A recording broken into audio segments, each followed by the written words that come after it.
আচ্ছা ড্যাড, তুমি কি সত্যি ওকে জেল থেকে ছাড়াবে? আচ্ছা তোর কি মনে হয় আমাকে পাগলা কুকুরে কামড়েছে যে ওকে জেল থেকে ছাড়াতে যাব? তার মানে ওর ফাঁসি নিশ্চিত। তাহলে ওর বোনের অপারেশন, ওর ভাইয়ের ফাঁসি হবে। ও কি এইসব দেখে সহ্য করতে পারবে? না, পারবে না ড্যাড। তার জন্যই ভাবছি অপারেশনটা করাবো না। অপারেশন না করালে ওর বোনকে দেখবে কে? কেন, তুই দেখতে পারবি না? কচি খোকা। লু, যাও ওই মেয়েটাকে তুলে নিয়ে এসো, তোমাদের কাজে লাগবে। আমার বোনের নামে উল্টোপাল্টা কথা বলা তো চেপ টেনে ফেলবো। আরে তুই কি ছাড়বি আমাকে? আমি তোকে ছেড়ে দিলাম। কেন?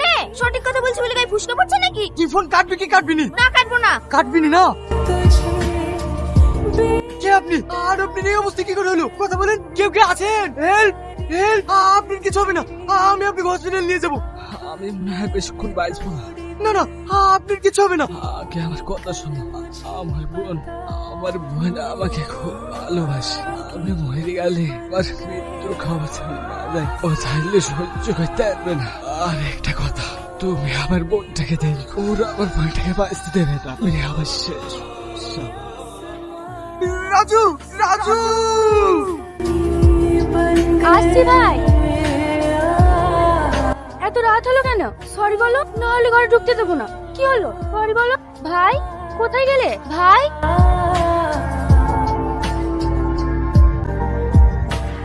আমি ঘরে ঢুকতে দেবো না বলেছি বলে তুমি রাগ করেছো ভাই? আমি মজা করে বলেছি। কান ধরে বলছি আর কোনোদিন বলবো না। এবার ক্ষমা করে দাও। কে তুমি? তুমি তো আমার ভাই না? হ্যাঁ, আমি তোমার ভাই না, আমার নাম রাহুল। তোমার ভাই আর আমি খুব কাছের বন্ধু। মালিক একটা কাজের জন্য তোমার ভাইকে বোম্বে পাঠিয়েছে। আমার ভাই বাড়ি কবে আসবে? সঠিক তো জানি না, কিন্তু তোমার ভাইয়ের আসতে কিছুদিন দেরি হয়, তাই তো তোমার ভাই আমাকে তোমার দেখাশোনার জন্য পাঠিয়েছে। তুমি আমার দেখাশোনা করবা? হ্যাঁ, তুমি আমার প্রতি বিশ্বাস রাখতে পারো। তুমি কি কিছু খেয়েছো? না, ভাইয়ের সঙ্গে খাবো বলে এখনো কিছু খাইনি। ঠিক আছে, তুমি বসো, আমি খাবার নিয়ে আসছি। একটা কাজও ঠিকঠাক করতে পারিস না, সামান্য একটা অন্ধ মেয়েকে তুলে আনতে পারিস না। আমার তুলে আনতে গেছিলাম বস, কিন্তু দরজা খুলতে পিছন থেকে একটা ছেলে এসে খেলাতে শুরু করে। কোন শালারে যে আমার লোকের গায়ে হাত দিয়েছে? জানি না ভাই, ছেলেটাকে এলাকায় নতুন মনে হচ্ছে। খোঁজ লাগা, কোথায় থাকে কি করে সমস্ত ডিটেলস আমার চাই। শালাকে রাতারাতি জ্যান্ত কবর দিই। শান্ত হ। আমি যতদূর জানি এই দুনিয়ায় রাজুর বোন ছাড়া ওর আপন বলতে আর কেউ নেই। তাহলে ওর বোনকে প্রোটেক্ট করছে কে? বস, আপনি শুধুমাত্র আমাকে 2 দিন সময় দিন, ওই শালা সমস্ত ঠিকুজি গোষ্ঠী বার করে ছাড়বো। তাড়াতাড়ি খোঁজ লাগ, আমার খুব টেনশন হচ্ছে। ওই শালা যেন আমাদের ক্ষতি না করে দেয়। ড্যাড, কোথাকার কোন হরিদাস পাল? তুমি ওকে ভয় করছো? আপনি কোনো চিন্তা করবেন না বস, ওই শালার মুন্ডু কেটে আপনার পায়ের নিচে ফেলবো। এই চল।